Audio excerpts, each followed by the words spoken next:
Scratch it? I'll fix it. I'll fix it. Come on. Come on, Bubba. Up. Up. Come on.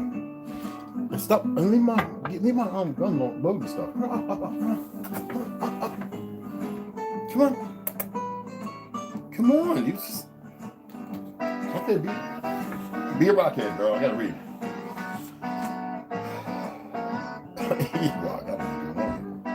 Now you want to come. You're like, oh, I'm come on my own terms. Leave my socks alone. You always gotta mess with everything. Hey, what's going on, y'all? What's going on? You gotta mess with everything. So I got this. I ordered this a month ago. Now, I know y'all know, I'm big on certain. Let me turn this light on. I hate that. It's bright in the background. I'm big on like natural health supplements and stuff like that. But every once in a while, I'll give something a try. I'm not big on krill oil, okay?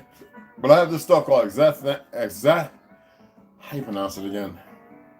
Astathnethus, some I forget how to pronounce it. I was saying it yesterday. I was telling somebody else about it. When you're studying languages, I just got through studying a language, Vietnamese language, and my tongue gets twisted between that Spanish, German. It's complicated. It's like riding a bike. You get to that place where you learn how to ride it, then all of a sudden you realize you're falling off of it. And you just learn how to ride it, but why are you falling off of it? Because it's it'll be a breakthrough. All right, like I said, some people say that's too much information. I've had doctors and people see me going through this when I visit them, and they're going, "What's going on?" I says, "It's you might compare it to a moment of being stuck, but it's not really stuck. It's a breakthrough somewhere there." So. But this is it, and I'm wondering if I should even bother. Just put it in my duffel bag, you know what I mean? Just maybe somebody might need it. I don't know. Anyhow, and then I've got a whole bunch of these. These are kind of like the cheap ones. Like, I would say the Chinese knockoff versions. I've got the real one that costs like $145. You'll never see that. It's red and blue, each one of them, and like different sizes, and it's kind of long for bore sighting. These are pretty good, as long as you can get them tempered right. They work. I've got like 5 in my bag. I never really break them out because it's more or less in here or in a 25-yard, 30-yard range. There it'll work. Anything beyond that doesn't work. But I just pulled out 4 more. I forgot how many I had. Excuse me. So put that on top of the bag there with the ammo. Because I want to go to the range. I don't feel as nauseous as I did earlier. Nauseous. Let me explain something to you. When you feel nauseous, it could be because your blood sugar is high or low. Most time low. A lot of y'all know I don't partake in sugar. I eat dark chocolate that has cane sugar, but it's at 4%, which is nothing compared to the thousands that I used to partake in. Or you're dehydrated, which could be the case. And a couple other things, which are, they say mental, but everything's mental. And they do it for the wrong reason. It has nothing to do with how you see whatever you're going through. They want to rush to the cause to be able to acclimate people into their structure or system, that dynamic breakdown that's fluid, to which we see right now. You don't give sway to that. So my thing was dehydration, because I'm drinking a lot of ginger and lemon. I drink tea every few days. Sometimes I drink tea about 2 or 3 days in a row, not all the time like I used to. So right now what I'm doing is I took a synthetic vitamin D. I didn't take the K2, which I usually do. I'll take that later.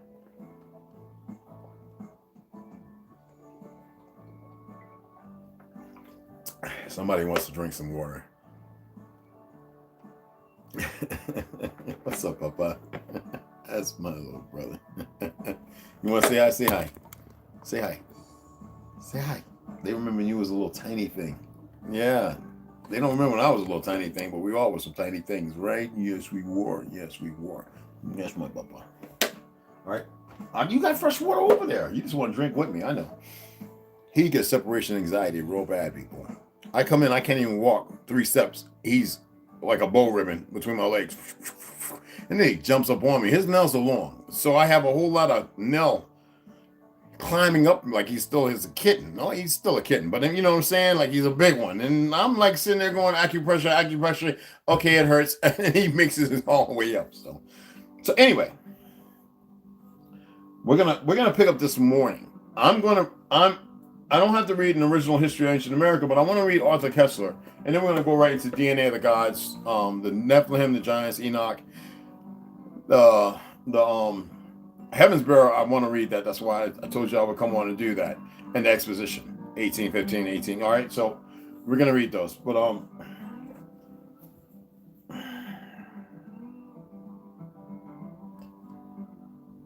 I was watching Sean Ryan again, and I wanted to see what more the CIA operative had to say. And we keep thinking war, like boom, explosion, nuclear. Nuclear is a finite weapon for when all things don't work out in their way, they'll detonate them and they'll hide as many as they can in the best places underground that you have no idea about. Our ancestors know about, but you have no idea about. And it'll cause tarantula, floods, hurricanes, tornadoes, people buried under tons of fucking debris, mud. This is what they know. It's been done before.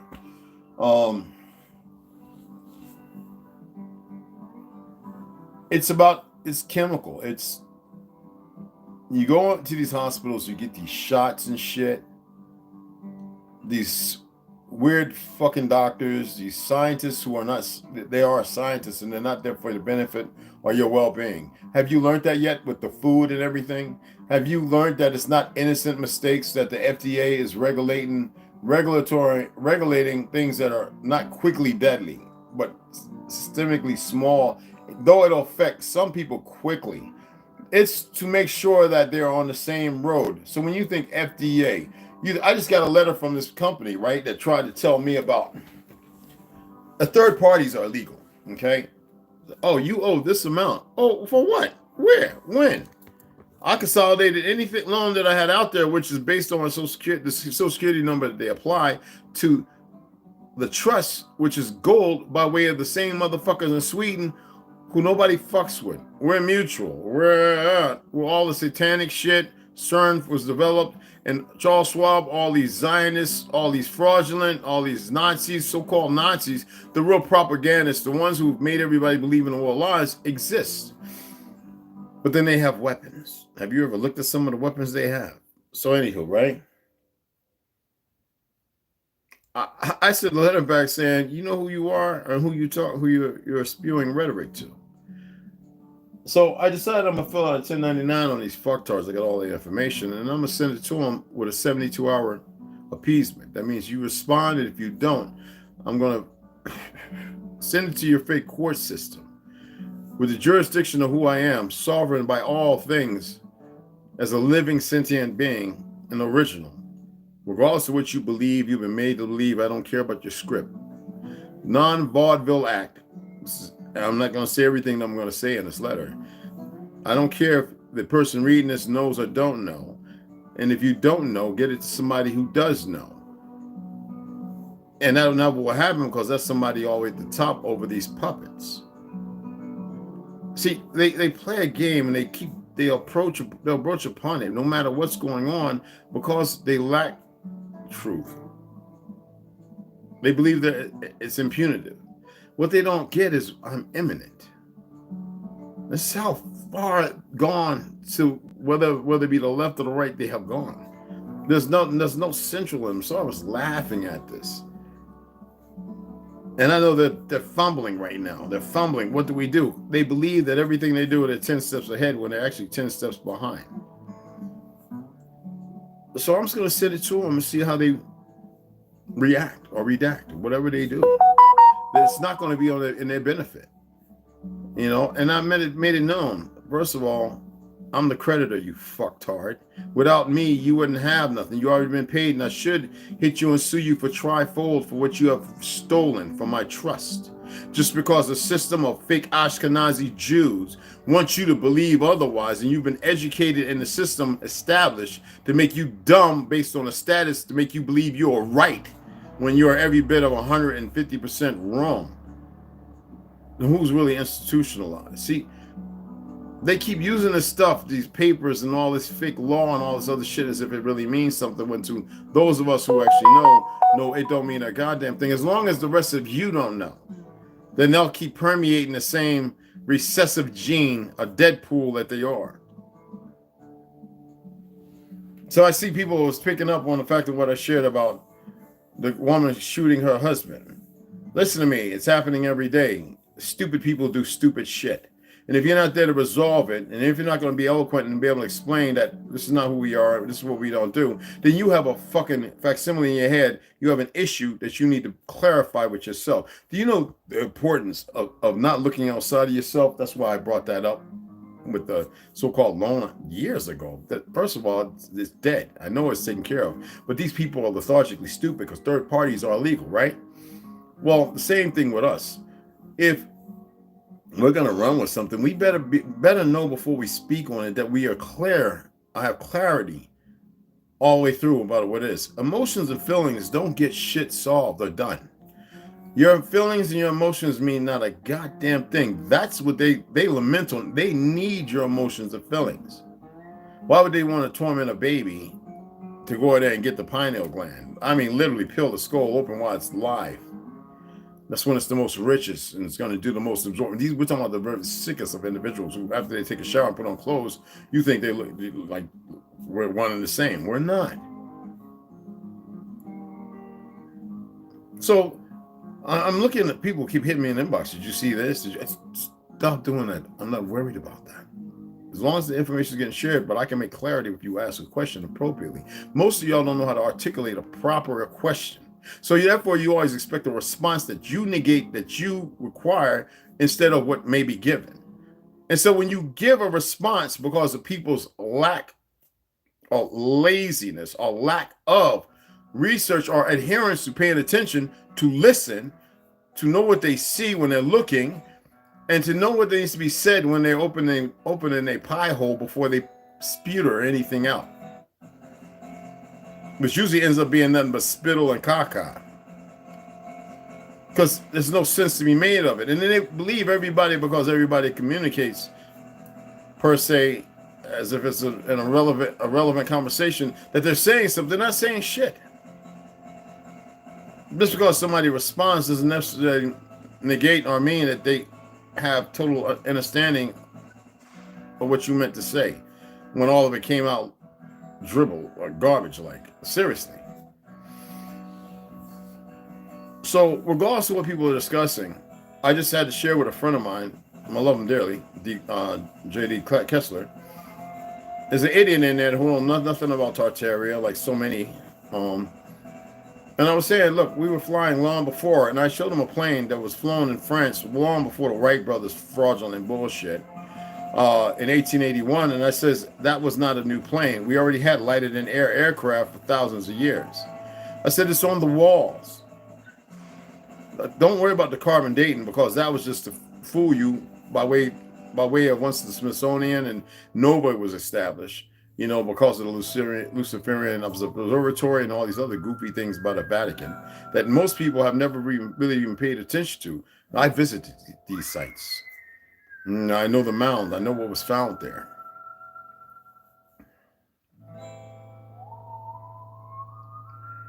So if you're going to share information, if you're going to say something, talk about something, if you're going to feel some kind of way, make sure that you're in tune with why you feel that way. And most of us all believe we're in tune with our feelings. Let me be the first to ostracize myself. No, I was never in tune with my real feelings, regardless of what knowledge I may have attained, and through my travels or whatever I was showed or told. I was never in touch with my feelings. I was in touch with the feelings that were grafted on me, not grafted in me. Grafted on me. You get what I'm saying? Not grafted in me, from passed down to generations. So the ones that were grafted on me, I took on a personification of. And those were irrational. So if I ever tell you that you sound like a liberal, that's because that's what the fuck you sound like. If I ever say you sound conservative, but you don't even know what conservative means, that means what the fuck I say. Literally. And you can take it however the fuck you feel. If you got a problem and I tell you that fuck, motherfucker, goddamn, those are not really curse words. That's designed to make you believe, because it's phenomenally not utilized, because people say, could you please speak with rationale? Because those dumb motherfuckers who are calling you nigger and everything else on the other side want to have control. This is what control is established. Control narratives were established in the liberal consortium. That's why if I call you that, because you have no control. That's because you do not see with your own eyes. You do not hear with your own ears. You have been grafted into a way to think, believe, visualize. And though you're fighting without knowing you're fighting to get out of that, you subjugate yourself to the lower of self, not to the best of who you are. And I usually say, take that however the fuck you choose. But I need you to really look at that. And I need you to ostracize yourself. And I need you to permeate something of reality instead of being stuck in the division that you're stuck in.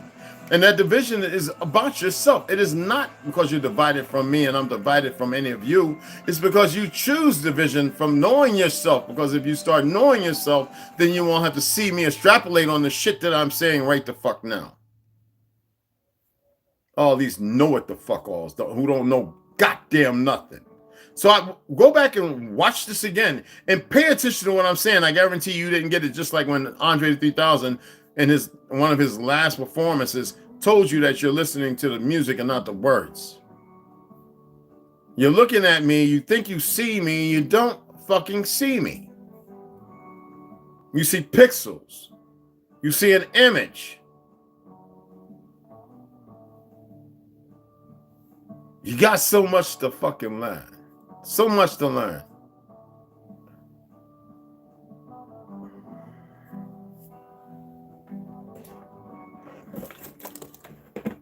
We're going to get to this reading here in a minute.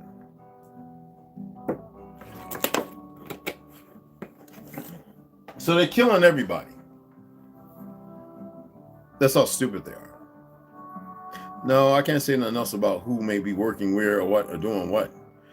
But sometimes even to do the right thing, many have to pay. But when you have a knowledge of where they're going, compared to the enemy who has no fucking clue at all, but they believe in some of the hyperbolic shit because of what has been done before, they don't get it. Everything has a fucking time limit. An expiration fucking date. They have one too, and they're doing their best in their sick morbidity to create something that will not be long standing. They live long because they use our organs. They don't get what they're fucking with. Just like those who came before them and who they listened to. Otherwise, it would have already been done. Are y'all paying attention? Listen to me. They don't really get who they are fucking with. Just as many you don't get it.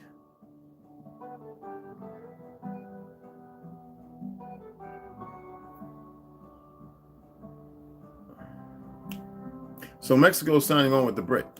Do you know why? It's not the people. I've talked to enough of my blood. I call them blood brothers and sisters. I don't care if they call themselves Mexicans. I'm talking about the ones who are aware, not the motherfuckers running around murdering each other and all that other dumb shit.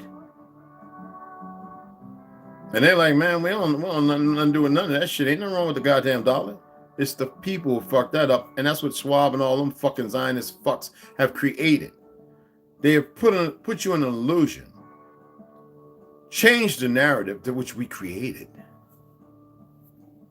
It took to perfect the perversion, and now they say we can control and we can raise society, we can destroy it. All for what? To enslave, to murder? Do you get the narration behind that? They actually believe in their own fucking lie. You must lie that much to believe in it. So when you come forefront and center and express the shit you do, you can't even hide the motherfucker you're working for. Or fuckers. Listen, for every action, there's a reaction. And sometimes in that opposite reaction, it is more powerful. And they have over fucking stepped their welcome. Now, when are y'all gonna wake the fuck up? So I came into touch with another book.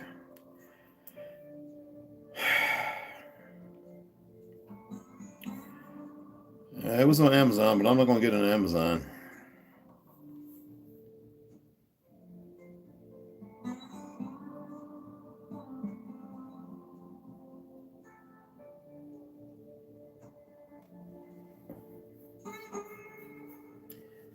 Let me get into this reading because I am fucking beyond fucking tired.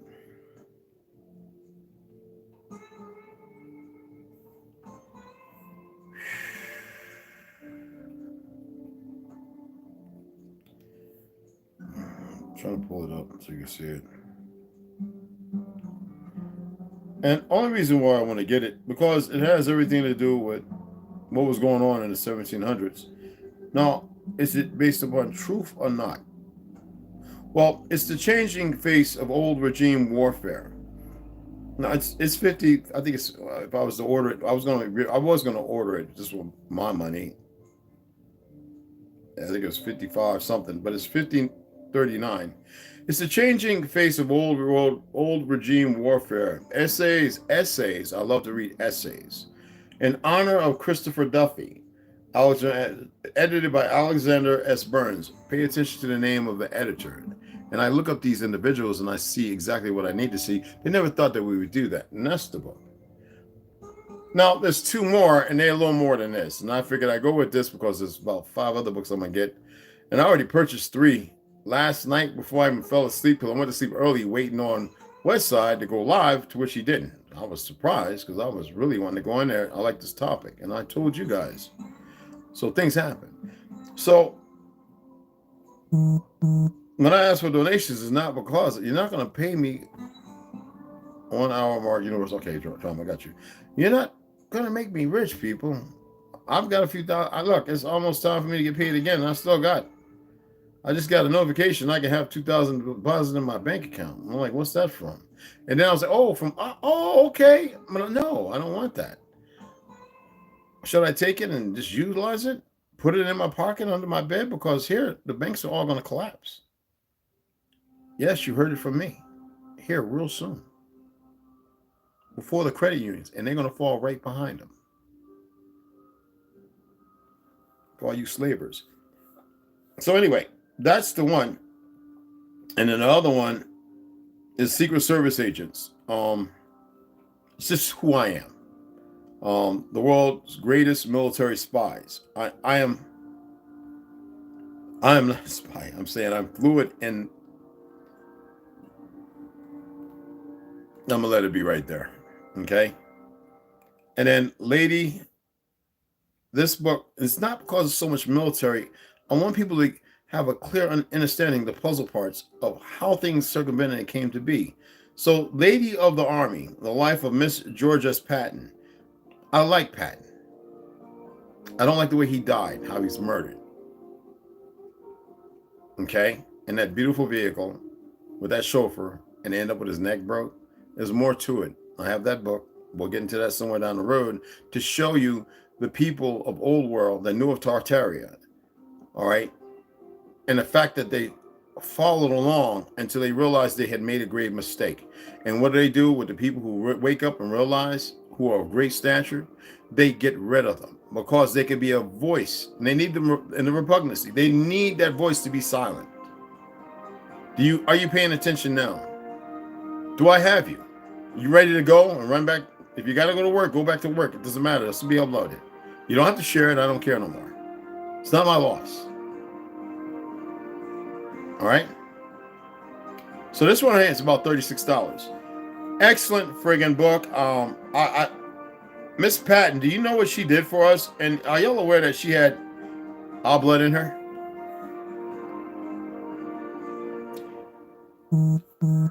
A great fucking woman. Thank you, Timmy SD Hines. Thank you, $20. Appreciate it. And it's for the books, of course.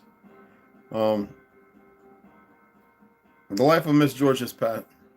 Phenomenal. As a veteran who served a life, but I serve with people who I love. That's all walks of life. Some of the best people supported and stood by me from Morocco, South Africa, Bowman. I don't say my brother, he's still kind of active. He's a big individual.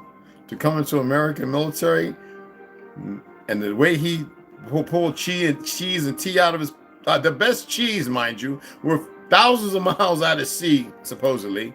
And every time I turn around, Red Wolf, Petiosa, Red, tall, 6'3", man, melanated by my complexion, big, thick, curly, Greek-like, Moroccan, laughing at the Moors. They used to always ask him when he would sit there and be quiet, and they start laughing. And then, why you laughing? Y'all not Moors. He would tell them. And you still had these certain individuals, these Masons, I knew them. who would tell everybody, don't pay him no mind. You know, tell them you're Moors. Oh, you're indigenous to the world by way of Africa. And this is why I'm firsthand. First account doesn't mean everything is right that I'm talking about. I'm saying everything has a piece of puzzle that you must find and put together. Excuse me. Breakfast. You must put it together. I'm not always going to be here. Okay?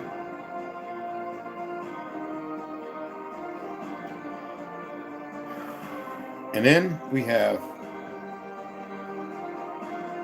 by David Horowitz, The Final Battle. And I want you to look at the flag. And of course they got a big, they take me right to the reading. I already have the PDF, but I'm going to get the book. It's only $22. The next election could be the last. Best-selling author of Dark Agenda. Let me go ahead and make this clear. This was 2022 when this was put up. And why would a fucking fake Ashkenazi? And I want to get this and read it. And I'm thinking about ordering it right now. Are y'all paying attention to what they're doing? They have laid out a storyline. They have put it in books, education, the so-called lying education system, movies, and played it out in real time, and nobody sees it for what it is.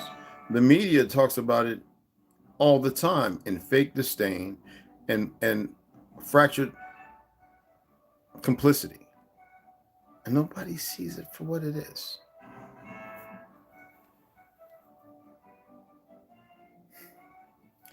So I just added that to the cart, and I might just purchase that right now. Nobody wants to like read books like The Dark Agenda, and there's so many things that literally will tell you what's going on. For those who are not so superficial and so scared, who want to see things and put those things together, I have those books. I'm reading you things historically to let you see how we got to where we're at. You can circumvent what world is real compared to what world is old. I let you know about Frederick Douglass, the fact that they want you to believe he was a slave, this, that, and other, but in his stature, the millionaire that he was, to be able to say the things he said for a land. See, they weren't scrupulous in when they were creating a new narrative to write him into history instead of who he truly was in origin. That's why he was able to lambast and state what he said about Christianity and say, though he loves it, it's not of this land.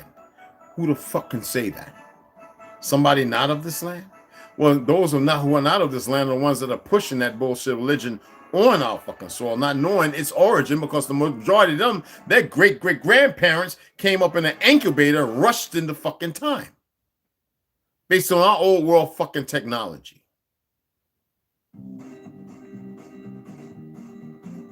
That we never recouped from that fucking war.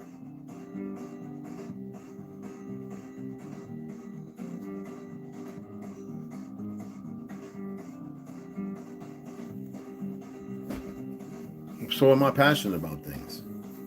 I don't know. I said once before I think I'm just more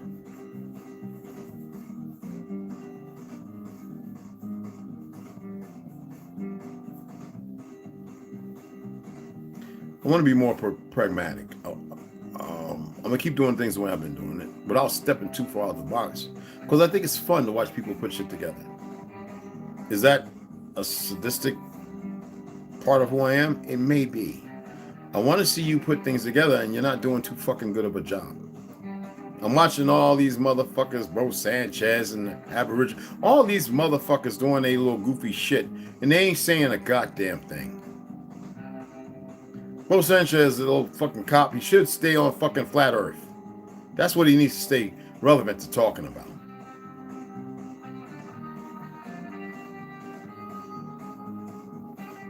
Oh, there's a whole bunch more. I'm going to take my time mentioning individuals, because they all got a lot of shit with them.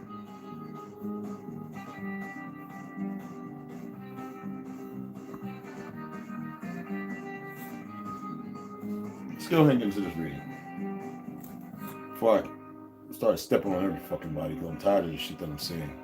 And all these people who are In the last little 10, 15 years, you got your little guy who made it through law school. I could go and take the goddamn Bar Association test right now and pass the motherfucker. I don't want to be one of their frivolous, broken-ass ass squires. I don't need that title behind my name to be able to go in somewhere and them motherfuckers know who I am and go up and keep winning. I'm not here to build and become a fucking Johnny fucking worthless ass nigga Cochran.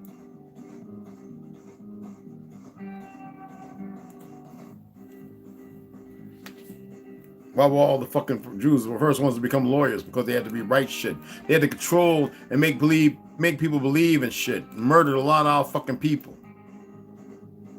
I've had enough of that shit. It's like this fraudulent motherfucker here playing with numbers, thinking nobody's paying attention. Screenshots and all. They're so stupid. There's no libations, but for them it's a libation. For you, it's character assassination. That's what it is on you. Because you want to play in their fucking games. You want to play in their... Do you know what their games are? Fiat, paper, documents. I corrected my status. Look at me. I went to the fucking enemy, the lion of all lies, and I corrected my status with them. What kind of dumb shit is that? What kind of pussy shit is that?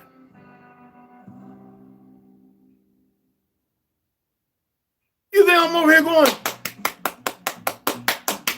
I just showed everybody, look how great I am. What the fuck is you? You ain't shit.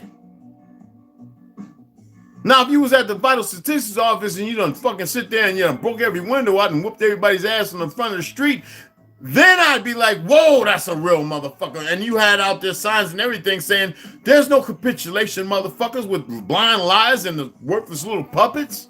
You don't tell me who the fuck I am. I tell you who the fuck I am. See, nobody's fighting the system in truth because you, and then I know I'm going to strike some people's feelings because you know what, you're all doing it. Some of you done it and you talk to me about it and you think I'm going to sit there and ride with you on this shit. No, you're more pragmatic to the fucking problem instead of being a remedy to the solution to the fucking issue in hand. Told you we're different. But you don't want to listen. So this is what I got to do every once in a while. I got to come on and smack some of you upside your fucking head.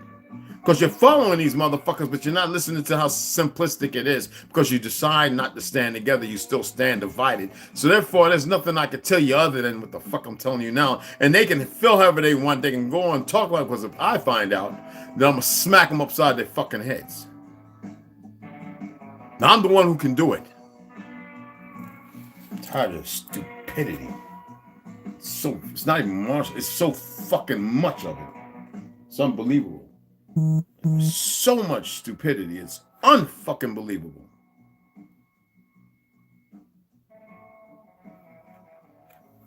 Let's separate. Let's this, that, and the other. No, but first, I want to go ahead. That's like when I said, this right here is their shit, right? 1998. See. Okay? But this, to smack the unwilling to learn the truth motherfuckers upside their head. And the thing about it, through phone records and everything, I can subpoena everybody who I talk to. I can drag it on. It doesn't matter. It's not about fiat with me. Money. It's not even about that. It's about having them motherfuckers in 72 hours respond and fuck their fake laws and rules. You got 72 hours to respond to this shit. Then it's the next stage in your game. But I'm going to show you how to play it. In my standing. I'm not some straw man, some cowardly lion, and some heartless fucking tin man. I'm not your fucking ingot. I don't need to worry about no fucking wizard. The lie of the ounce.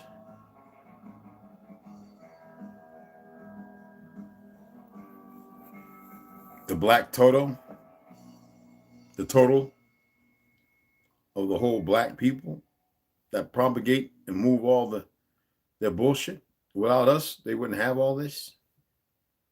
It would still belong where it's supposed to belong, to everyone. That shows how dumb Pelicans are. They don't even know that much. Total, the total, the total.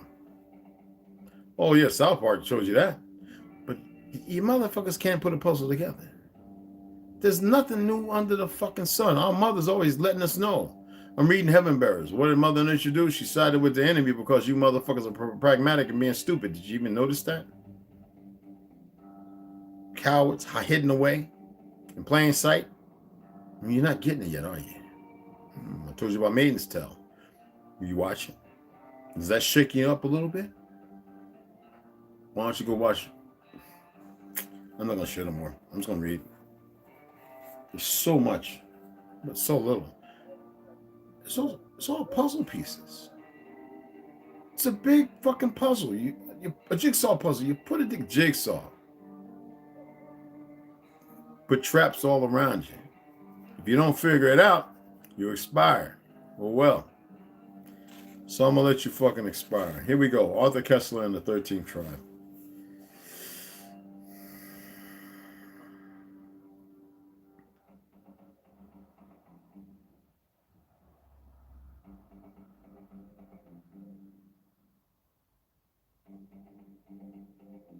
Let me read this again. Remember we were talking about the different tribes of the Ashkenaz? Remember I was talking earlier about Yaphet, Gomer, stolen identities? Well, listen to this again, and then we'll get into 9, because that's where we're at.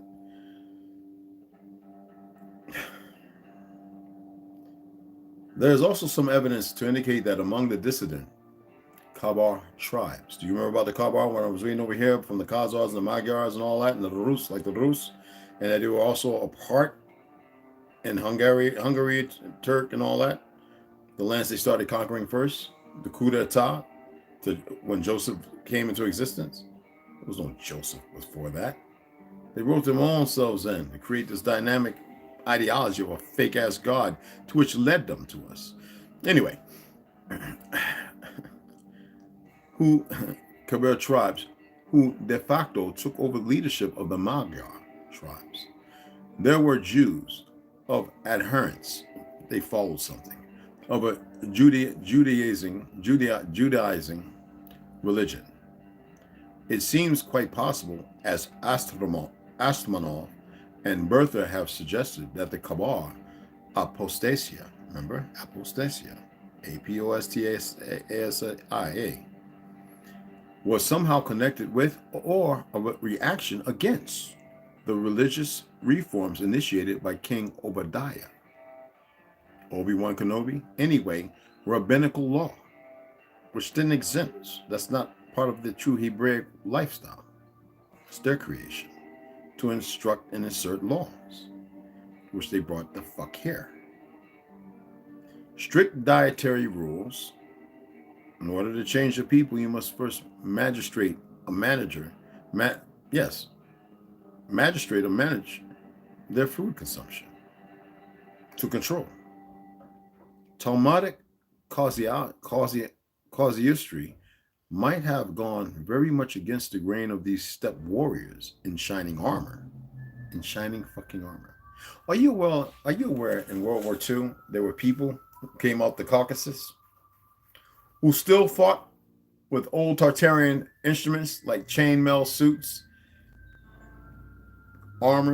suits of armor? I'm serious. Were y'all ever aware of that? Most vicious and violent that held our old ways. Remember, the Caucasian was a Negroid race of people.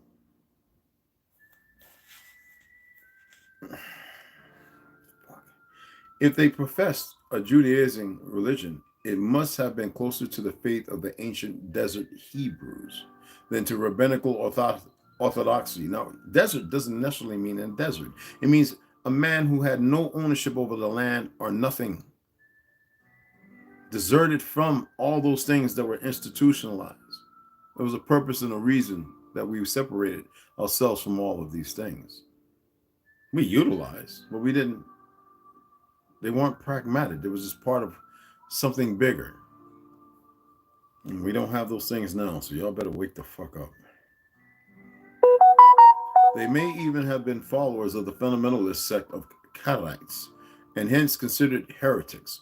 But this is pure speculation. Now we get into I'm just going to read a couple of paragraphs. The close cooperation between Khazars and Magyars came to an end when the latter, AD 896, 8th century, 9th century actually, 9th century, said farewell to the Eurasian steppes, crossed the Carpathian Mountain Range, and conquered the territory which was to become their lasting habitat. The circumstances of this migration are again controversial, but one can at least grasp its broad outlines. During the closing decades of the 9th century, yet another uncouth player joined the nomad game of musical chairs. Check this out. The Phoenix,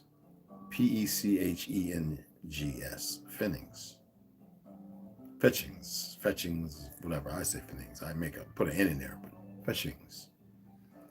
What little we know about this Turkish tribe is summed up in Constantine's description of them as insatiably greedy, a lot of barbarians who for good money can be bought to fight other barbarians and the Rus. They live between the Volga and the Ural rivers under Khazar suzerainty. According to Ibn Rusta, the Khazars raided them every year to collect the tribute due to them. Toward the end of the 9th century, a catastrophe, Jesus, right, of a nature by no means unusual befell the Fechenings.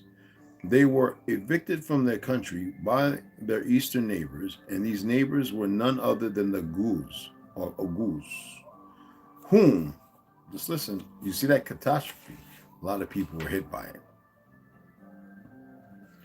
whom Ibn Fadlan so much disliked, one of the inexhaustible number of Turkish tribes which from time to time cut loose from their Central Asiatic moorings and drifted west.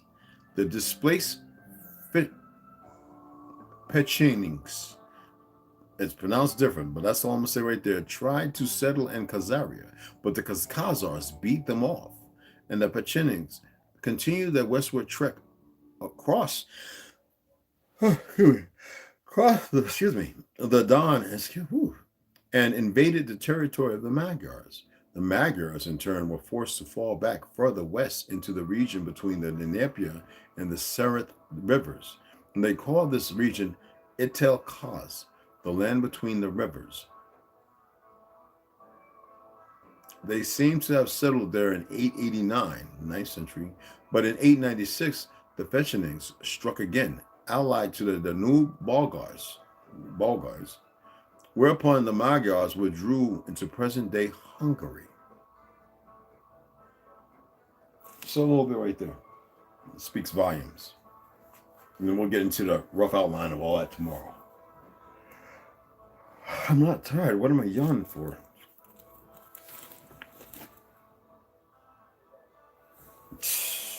DNA of the gods, the Anunnaki, creation of Eve, and the alien battle for humanity. These fucking new age feds are the dumbest sons of bitches. Anyway, Chris H. Hardy. They are. I say that loosely, y'all. I don't say that with love or anything.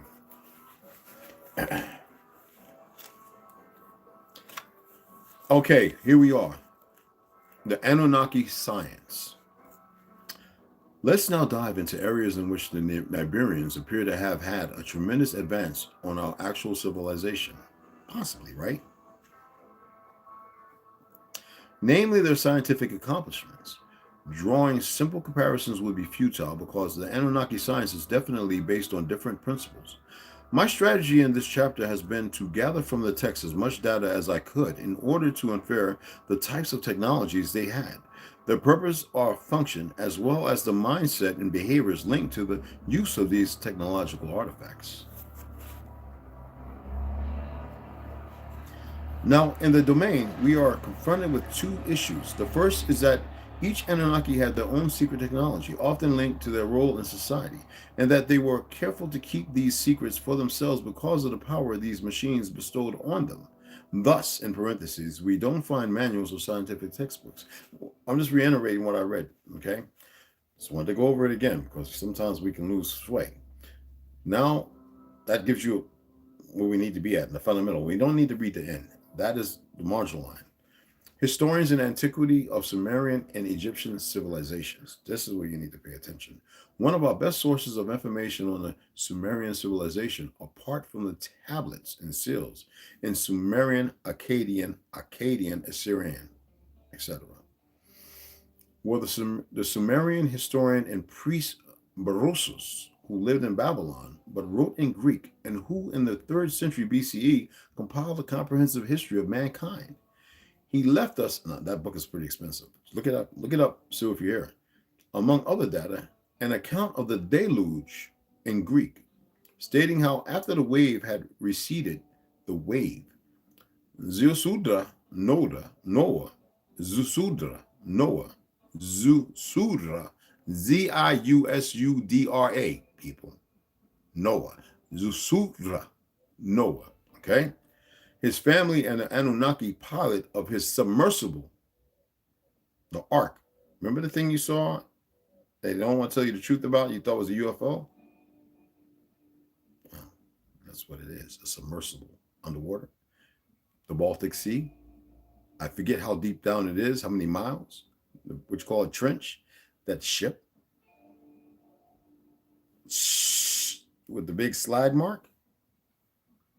So if we believe the look of Mount Ararat, what is the deepest depth that equals Ararat to that ship inversion?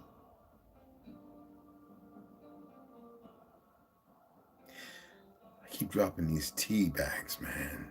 I need to put it in a cup and put some water in there for you motherfuckers. I'm gonna beat you up. I'm fucking damn 50. I'm 57 years old pretty much. What the fuck do you expect from me?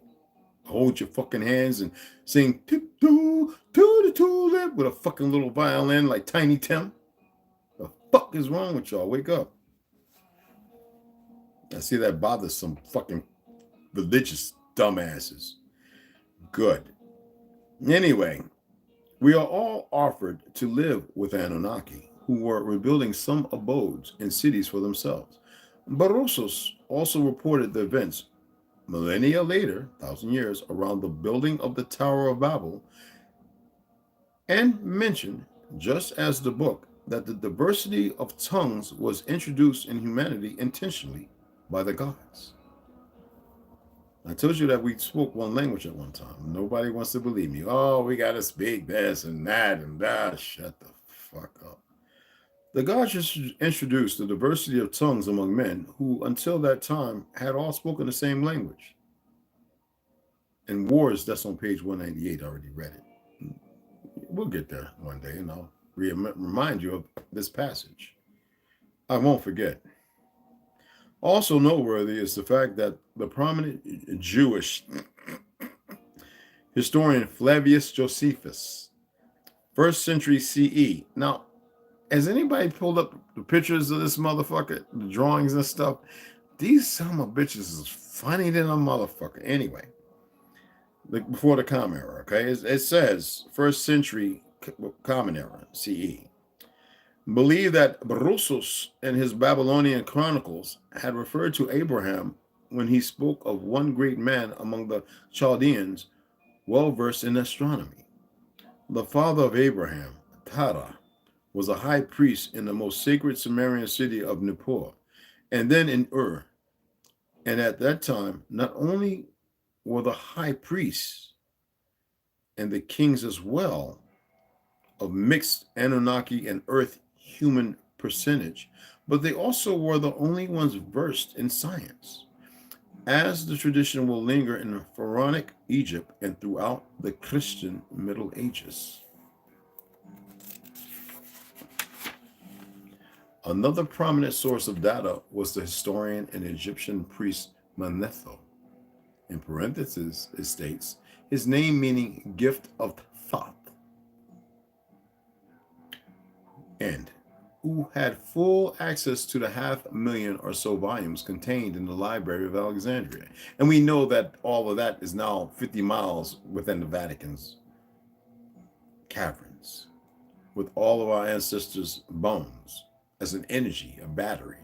You know, in the Vatican, in Rome, on the Eiffel Tower, Here in the capital, all our ancestors' bones that are underneath those power these places. Are you aware of that? There's a reason why the dead were buried above ground, and then we carried them with us or mummified and put in certain places during times of wars. See what I just did? Are you paying attention? When we traversed the lands, we took our bones of our ancestors' people with us because we knew that the enemy was utilizing them. Because the melanin is not just in our skin, making our eyes brown. It is also within our being, our DNA. It's deep. And it's more than just a bone. It's a power source, people. And at the right temperature and the right convex, it keeps putting off energy without decay or crumbling.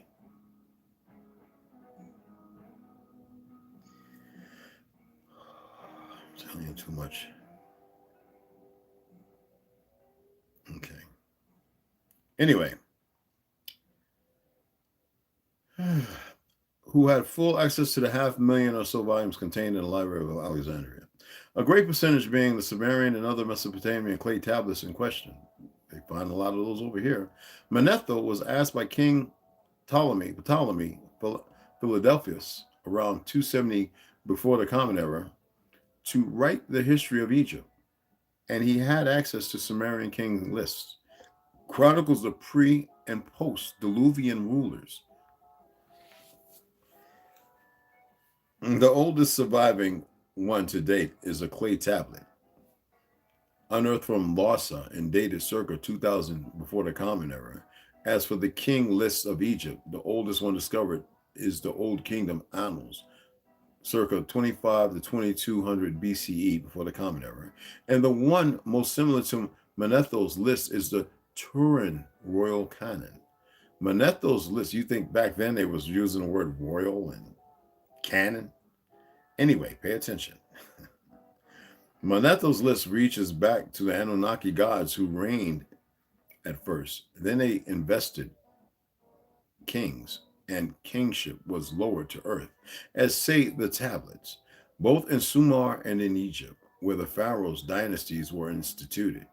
Zechariah Sitchin gives us the translation of Manetho's list of the great gods and then demigods who had ruled over Egypt before the human pharaohs for a total of 17,520 years. The Sumerian king list, and we'll get into that tomorrow.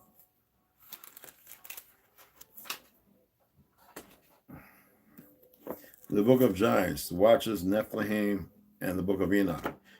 They got everybody not believing in Satan and Lucifer and this, that, and other. Yet, these motherfuckers have their puppets worshiping them some bitches left and right and doing it all around your fucking faces. Because you've been worshiping the same motherfuckers, you dumbasses. I got tired every time I was like, God damn it, people talking about Baal, and then they talking about Yahweh and Yahuwah and Yahweh and Yah, and I'm like, Yahboah Beth. I started reading a list off of 6,740 something fucking names of this goddamn Satan. And you motherfuckers just took it like, pff, pff. You know everything, don't you? I keep telling you don't know shit. And it seems the younger generations absolutely know not a fucking thing, thanks to you, our parents, and some of those born after us and before us. Yes. Born. I hate that word, born. But anyway, let's get into this.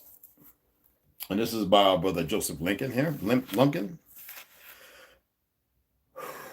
We'll make sure I'm at the right chapter.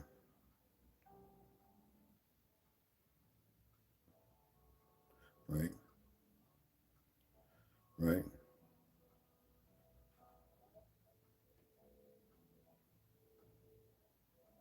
Okay, here we go. Excellent. Because we have finished off. Then I blessed the Lord of glory and said, Blessed be my Lord, the Lord of righteousness who rules forever. Anyway, chapter 23. From here I went to another place to the west of the ends of the earth. To the west of the ends of the earth. And I saw a burning fire which ran without resting, and never stopped from its course. From its course, day or night, but flowed always in the same way. And I asked, saying, what is this which never stops? Then Raguel, one of the holy angels who was with me, answered me and said to me, this course of fire which you have seen is the fire in the west, and is the fire of all the lights of heaven.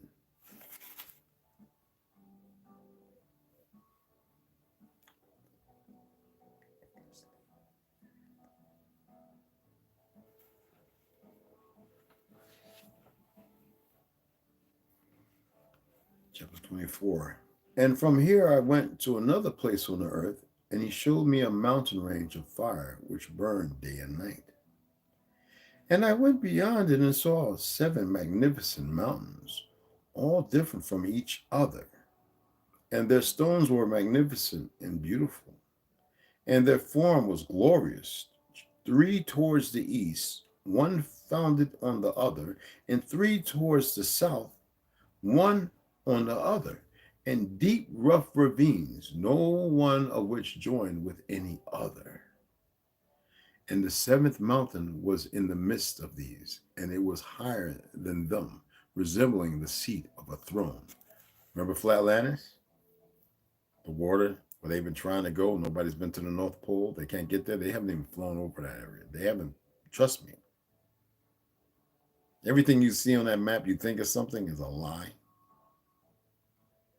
But the stories of antiquity tell you that ships went there, wells, they watched whole wells disappear into this trough, this thing around this Negro mountain. And at one time, the giants in the Twa, these miniature people, very powerful, would defend anybody that got close to it and destroy them. Now, because you don't know that, and the enemy knows that, and they're working with things to attempt to defeat that, Jacob's ladder. That's a topic for another time. Anyway. All right. And the 7th mountain was in the midst of these, and it was higher than them, resembling the seat of a throne. 4. And fragrant trees encircled the throne, remember? And among them was a tree such as I had never smelled, nor was any among them, or were others like it. It had a fragrance beyond all fragrances, and its leaves and blooms and wood would not ever wither. And its fruit is beautiful, and its fruit resembles the dates of a palm. Then I said, how beautiful is this tree, and fragrant, and its leaves are fair, and its blooms very delightful in appearance. Then Michael, one of the holy and honored angels who was with me, and was their leader, spoke. And he said to me, Enoch, why do you ask me about the fragrance of the tree? And why do you wish to learn the truth? Then I answered him, saying, I wish to know about everything, but especially about this tree. And he answered, Michael, saying, this high mountain which you have seen, whose summit is like the throne of God, is his throne, where the holy great one, the Lord of glory, the eternal King, will sit, when he shall come down to visit the earth with goodness. Is it our creator of creations, or is it the thing that we're not supposed to fuck with? I'm only asking. If we can't reach it and it's protected by things, what are they protecting us from getting to it, or it from getting out? I'm just asking. I don't know. And as for this fragrant tree, no mortal is permitted to touch it until the great judgment, when he shall take vengeance on all and bring everything to its completion forever. Listen to this. And as for this fragrant tree, no mortal is permitted to touch it until the great judgment. We're not mortal. When he shall take vengeance on all and bring everything to its completion forever.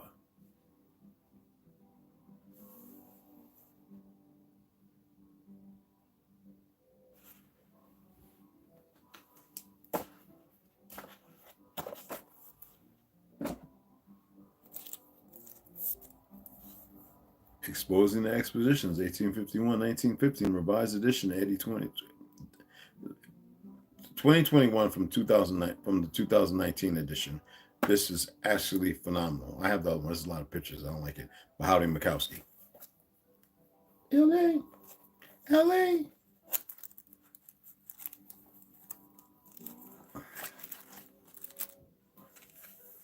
You all right, Papa? Okay. All right. Oh, they have that thing that I was talking about that was destroyed after the Vietnam War. Okay. Well, last time we was here, we were talking about there were 30,000 imported plant trees, bushes, and flowers, including 70,000 rhododendrons. The landscape architect for this fair was none other than John McLaren. Told you to look him up. Yes, the John McLaren who so hated the 1894 fair that had the tower dynamited when it was over. Okay. And when we went down, when we was talking about another big exhibit was a simulated ride over Arizona's Grand Canyon. Now, I think there's a picture of that. I tried to look it up. I have to go back and see what the URL is, so that way I can just type it in as it is and see if I can pull up the photo. Maybe save it and make a post about it.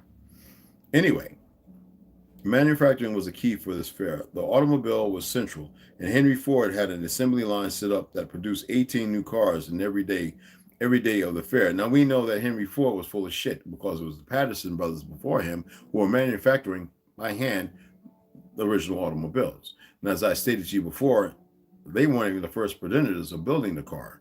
And that was before this bullshit World's Fair.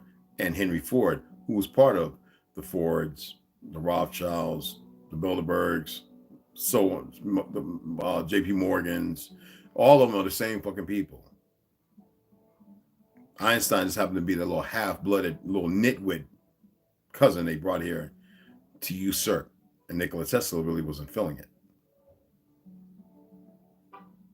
You don't believe me? Then why did Nikola Tesla move and live around us and die such?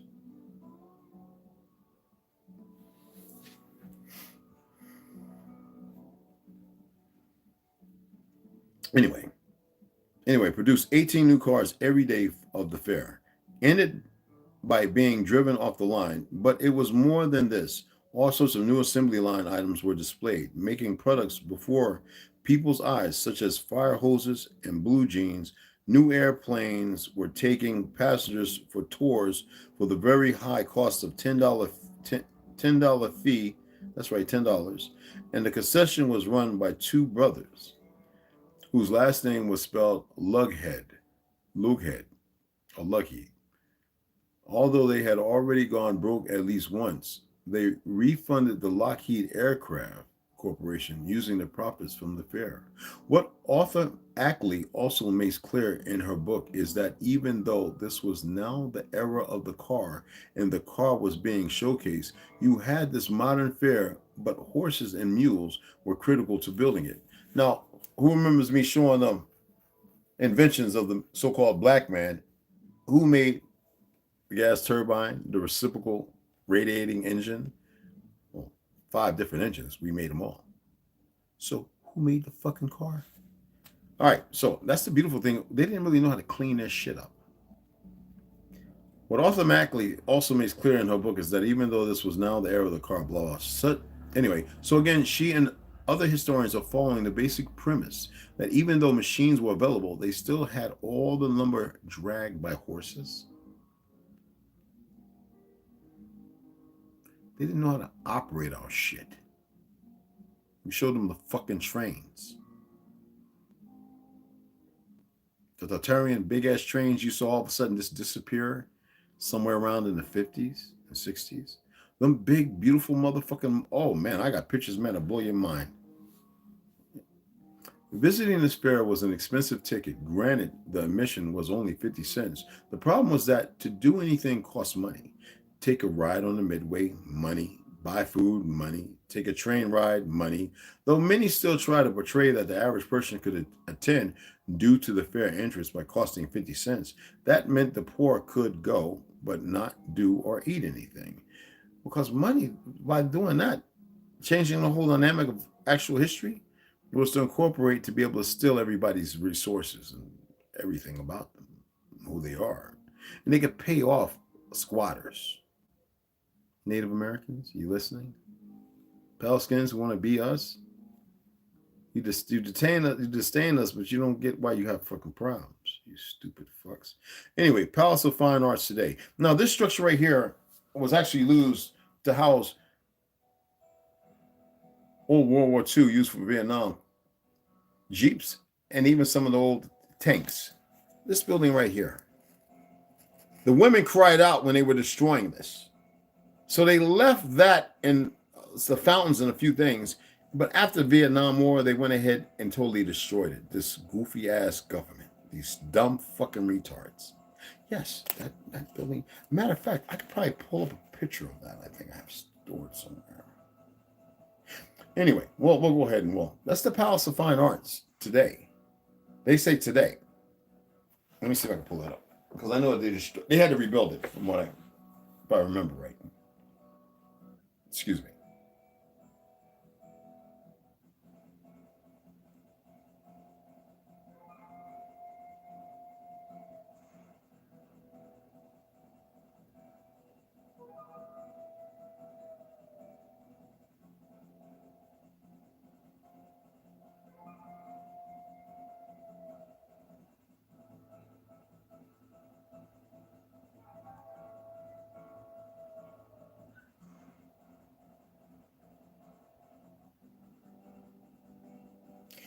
Got it. Now, they have a real built one today, supposedly. And I'll see if I can pull it up. But let me show you the shit they fucking destroyed. Now, this is the Crucible. Right before, I'm going to save the picture and show you. Because it's better if I do it that way. I'm going to download it. I have the other one downloaded, but I figured I'd download this so that way you can see for yourself. And I believe they rebuilt the one. I'll show you the one that they rebuilt. If they have it here. All right, the archives. Okay, here goes the real one. This is what I think 1960 something. This is, I believe, after the Vietnam War. Let me see. No, that's the Panama Pacific International Exposition. Yeah, okay, San Francisco. All right. I want y'all to see this. And if you think that these motherfuckers were able to build this, this is here, people. San Francisco, goddammit. And then I want you to see the fact that they rebuilt it and then they destroyed. Well, they didn't rebuild it. They were doing their best to save it after they had blew up everything else around it. But that shows you how sick these fuckers are.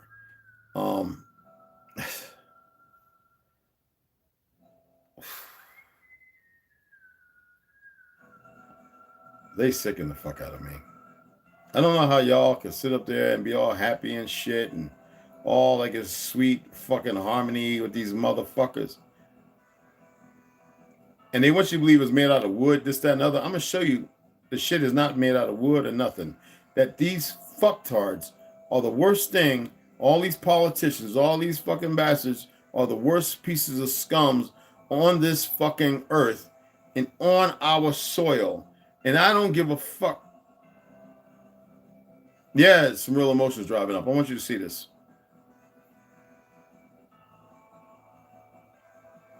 Okay. Don't worry about my passion. See that? Okay. Next. 1960 what, people? I think it was 1977. 1976. Let me show you again. This is the remake. Far from what it was. No, actually, no. This is what it looked like. And was a colorized picture. All right. This is origin. After they destroyed it. After the World's Fair. You think them motherfuckers can build something like that? All them motherfuckers are new on this land. Look what they're wearing. They're walking around in San Francisco looking at our great ass accomplishments. Oh yeah, this is San Francisco, y'all. This is the shit that I'm talking about. This ain't wood and plaster. Does that look like wood and plaster to you guys? Huh? Does that look like fucking wood and plaster to you? Don't you see a whole lot of steel and iron and girders and shit? Look at this. When they blew it the fuck up, it was so strong that it withstood it. The dynamiting, the aerial bombardment. Look at it. You don't think Tartaria existed? Where's all the fucking workers? So you want to talk about being pissed and angered? When I see y'all talking about dumb shit, people with their little fucked up emotions and this, that, and the other, I could give a fuck less about your little feelings and shit.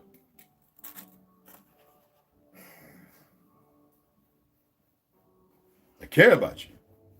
I don't care about your bullshit feelings and emotions that make you make dumb decisions, make you do dumb shit, say dumb shit, and then follow dumb fucking people. Okay. As soon as the fair came to a close, the demolition began. It took far less time to tear down this fair than did Chicago. They perfected it, blowing it the fuck up. St. Louis, all the others. A campaign started to save the Palace of Fine Arts, which kept it from being added to the demolition. The building survived well into the 1960s, until it went through a complete reconstruction. Now again, why? The women cried because the women couldn't handle all this destruction. They witnessed it overseas and they came here, these fuckers. And they started seeing it all over again after the fairs. The most beautiful things they ever seen is like, this is going to be eradicated from life. The men didn't give a fuck. They knew that these motherfucking women be dead and the motherfuckers would see the next thing and their attrition of making these idiots believe they're some kind of fake gods and Phoenicians and all this other shit, which is bullshit. All right.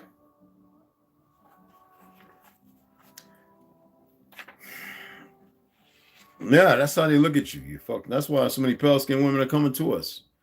Now again, why did they choose to save just one building? And just how temporary was the structure if it made it fine into the 1960s? Then again, San Diego had no problem keeping its fair buildings. I would love to have had a very close inspection of the buildings on site in 1915 to see if they were all made from temporary wood and staff as presented. For those who are artists, you know what staff is, stucco. Or if hard marble and granite could be spotted and touched on several of the structures. If we were moving granite and marble like that, do you know the weight of that shit? You see the size of those things? My Pelskin brothers, you didn't have no fucking clue how to do any of that shit. Now you motherfuckers walk around, look what we did with your hard hats, you goofy with your fake history. You haven't accomplished shit but made some more rudimental bullshit business inversion for the enemy to harvest our energy, you stupid fucks. I had to get that one in. I wish one of them would say something. You know why they don't? They're like, holy shit. Yeah, on to say least. Another important question around all this destruction is where did all the material from the ruined buildings actually go? It did not just disappear by magic. The narrative claims of St. Louis, for example, that the remains of the fair, all 1,200 acres of it, was dumped into 3 landfills. What landfills? Do you have an idea just how much garbage 1,200 acres of massive buildings would produce? The landfill sites would be huge. Where are they? I wonder if there really are landfills or if something else may have happened to all the now garbage structures at the end of these fairs. Same with San Francisco, almost 700 acres of destroyed buildings, equipment and apparatus. Where exactly did it all get dumped? We know a lot of those buildings are still standing and they've been incorporated. I told y'all when you go up on those mountains, like in New York, whatever, one of the little hills that they have in New York, look at the buildings and you see the windows look like they're half in the top of the windows, half in the ground. That's because there's more. They said, oh, we got a tub over here to keep the water coming from. That's a fucking lie. New York's got city upon it goes down, motherfuckers. The water is the water that's off. That's land. There's no, listen to me, there's probably trumps of water underneath the ground. This is like they're building natural gas from the secretion. When they bore holes, there ain't no big reservoir of natural gas. It's secretion from the friction, and they're digging down to certain places and they're capturing the natural gas that's always been there and they're pumping it out as if it's something that they can produce. The earth can produce natural gas forever. Just like oil is the second most, if not largest, body of water liquid compared to water. There is no, and the earth continues to make it.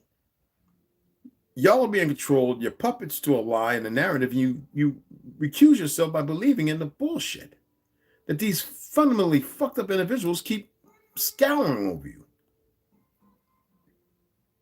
Yes, scouring over you with it. They keep putting it on you, and you keep believing it because you dumb fucking teachers and all you other dumb politicians and you dumb pale-skins who believe in your fictional fucking lie of existence. And you lazy, slothful ass niggas.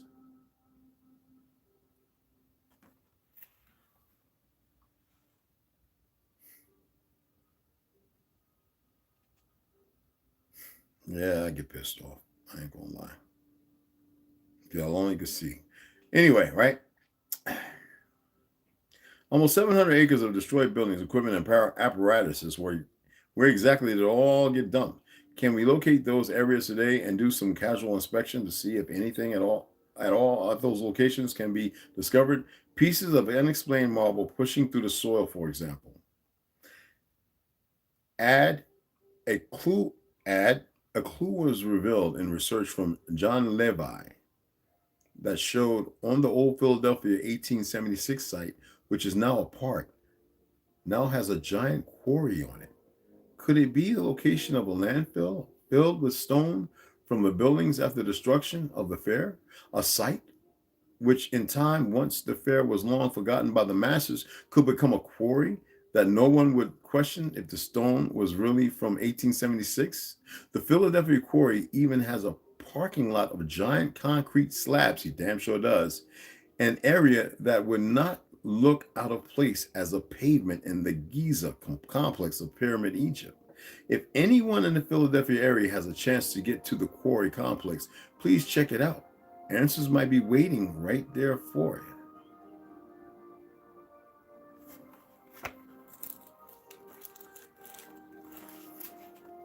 you. Real simple shit. Nothing too complicated. That's why I always say everybody want to act like they don't know it all, and I'll be wanting to ask some of these questions. You ever been over to Fairmont Grounds? You ever looked by the lake? Do you know when it was made? Do you know what's on the other side of the lake? You can't go over there, right? Why do you think you can't go over there? You ever notice those big white protruding boulders? And then I stopped. I said, but you know what? You'll never see it anyway, so don't worry about it. How did you know about that? Stupid asses. Anyway. Okay. Heaven Bearers, the Great Reset of 1834 and the Mud Flood. Janine Helen, there she is in South Africa. Do you only see a little bit of me? Bitch, I can make you out. I can draw the rest of you. They're going to come and get you. No, she played a part in this.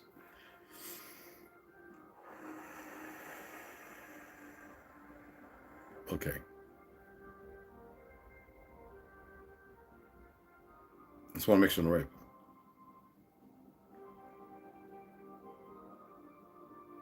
All right. There we go.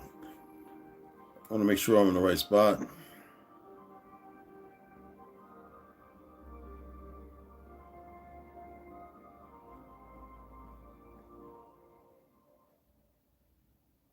Oh, man. Okay, check it out. No, Bonnie, I can't do that. But you must know. Okay, well, please come here so we can talk. Her heart begins to race at the thought of him as she is very excited that he is reaching out to her. Malcolm.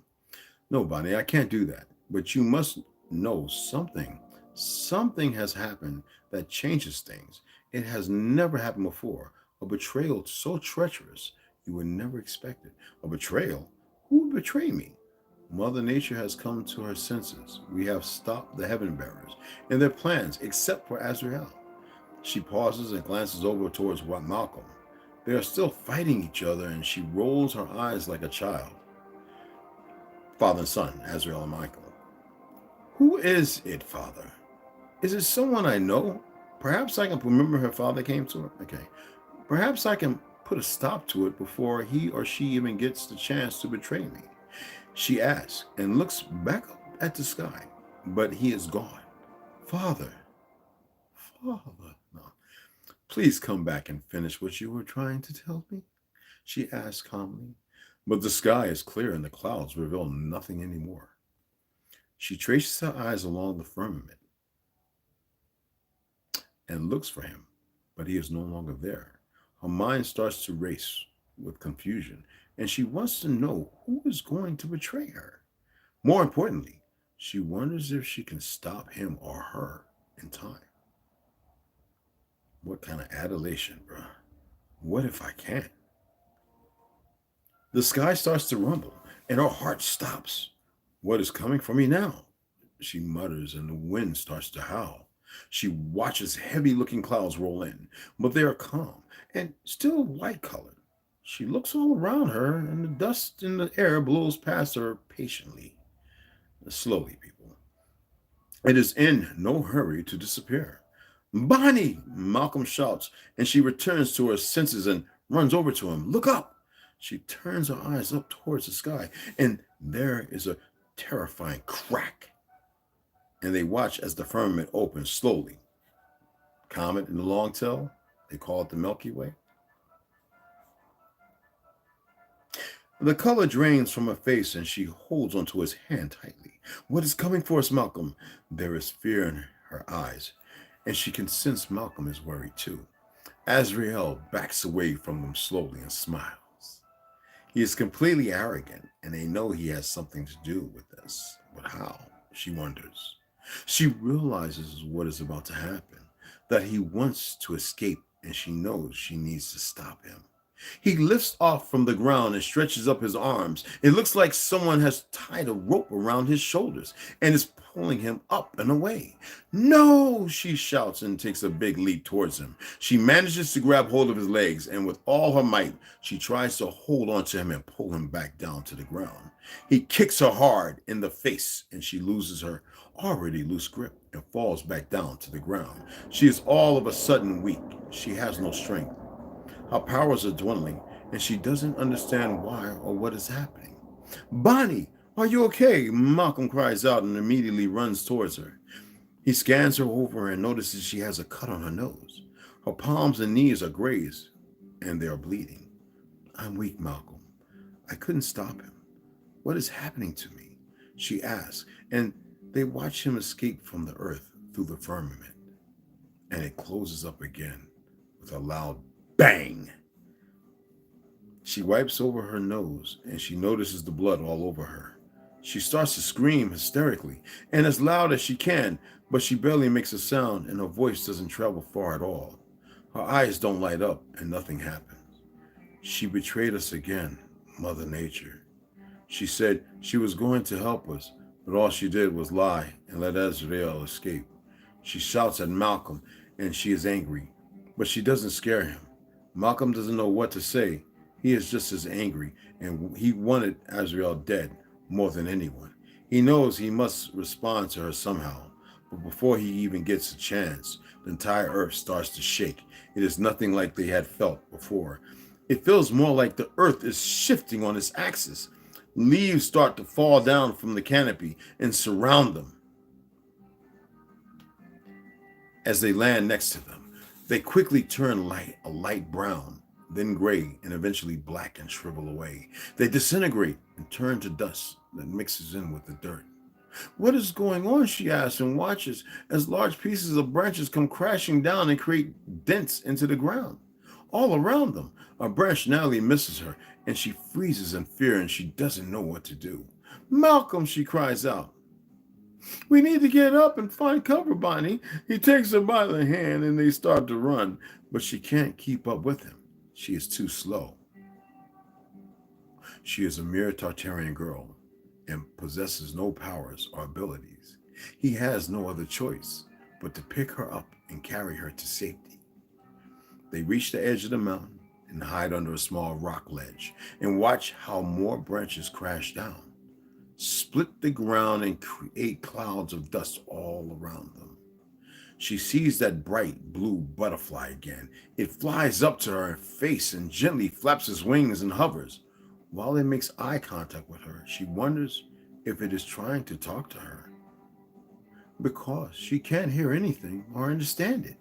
I can't hear you. My powers are gone, she says and frowns. I don't know what to do. What is happening? Dead birds start to thump down, and one lands at her feet. It is white and black, and its neck is broken. The butterfly flies away, and she watches its head upwards towards the canopy, and she knows she must follow it. The tree of life, she is dying.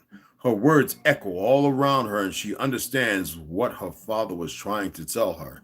Someone is trying to kill the tree of life. Malcolm, we need to find her and save her. If we don't, Earth will implode and we will all die. Her eyes don't flash that color like they used to, but there is sparkle in them, and it's her fighting spirit shining through. And we're going to stop there and we'll pick up the next part tomorrow. I know that one gets you going, right?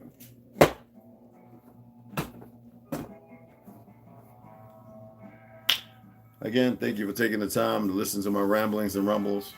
I appreciate y'all. Share this. I don't expect the cowards to come along. I never do. Appreciate the donation, brother. I appreciate it. Maybe some more people jump in and we'll get some more books on the way.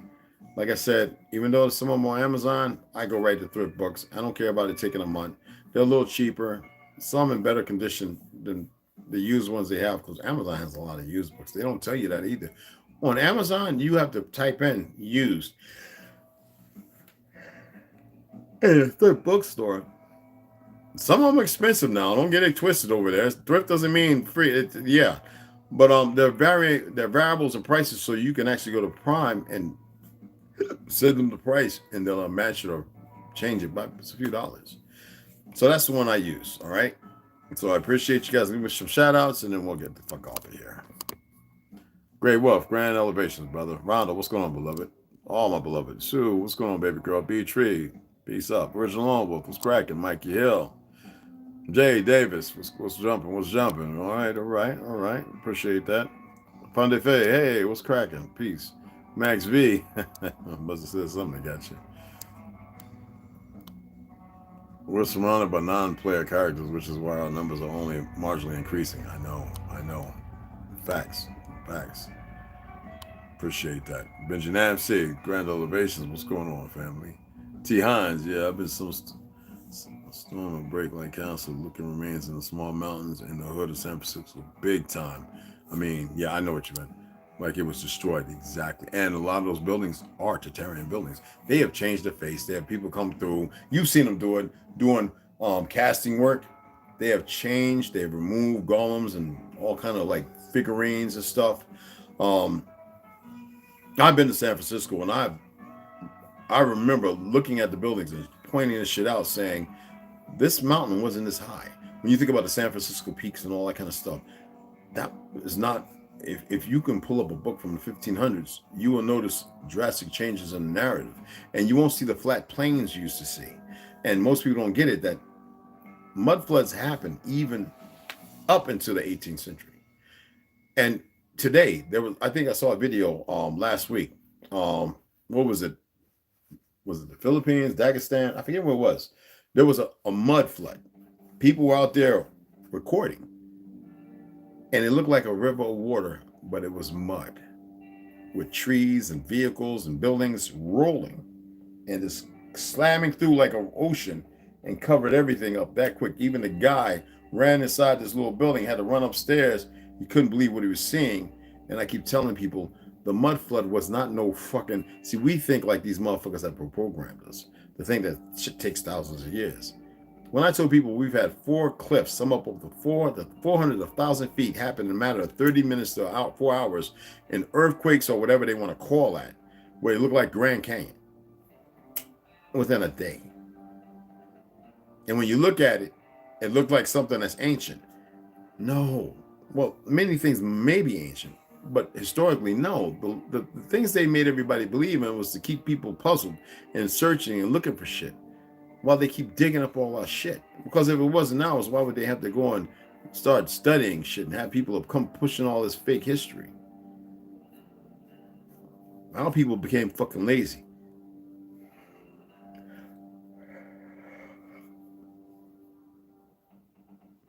That's why I say y'all better get in tune with yourselves. You better strengthen yourselves. That means no matter what's happening, you better be able to fucking stand your ground.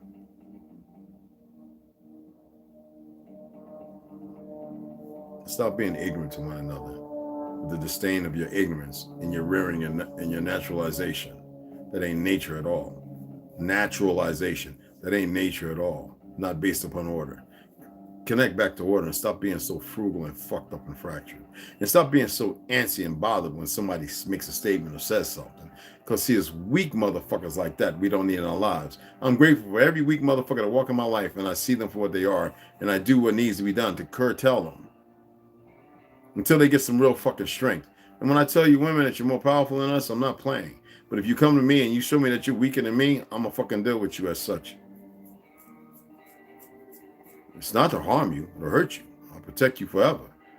But I'll fucking put you in your fucking place. If you want to be in a low position, in a low facsimile, and be sounding stupid and redundant, as if you know it all but you don't know shit, and you walk across me and I know better, instead of being humble and get the fucking tea and the message and calm your fucking dumb ass down, then you're going to get exactly what the fuck you need. And I'm saying this because I want some people to open their fucking mouth. I want to see how no control they got so I can show people the zero control they have. And for you niggas who are fundamentally fucked up and liberal in your thinking too and don't see it, don't get more than your feelings hurt.